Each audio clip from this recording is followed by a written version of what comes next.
I think it's essential to have a free speech and to be able to communicate. Just communicate freely if there are multiple opinions, but and just make sure that we're not sort of driving a narrative. In order for people to have trust in Twitter, I think it's extremely important that there be transparency.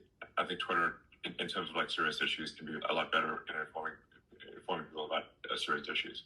How many times have the media gotten it right? I would say almost never. Not never, but almost never. Can we talk briefly about your political views? Well, my political views, I think, are moderate. I'm in favor of moderate politics, but allowing people who have relatively extreme views to express those views within the bounds of the law. It's free speech within the context of the law. So it's not. I'm definitely not suggesting that we, just flout the law, because we'll get shut down in that case.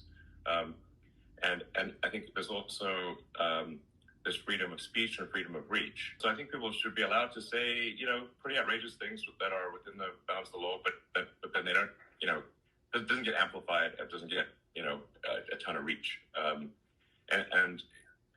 I think an important goal for Twitter would be to try to include as much of the country, as much of the world as possible. So the things that I've said about Twitter, I think, need to happen in order for it to be, to really go to the next level. I mean, I think the potential is there for Twitter to have and be accessible to an order of magnitude more people. Let's say the far left 10% and far right 10% were equally upset on Twitter, then that would probably be a good outcome. The standard is much more than not offending people. The standard should be that they're very entertained and informed.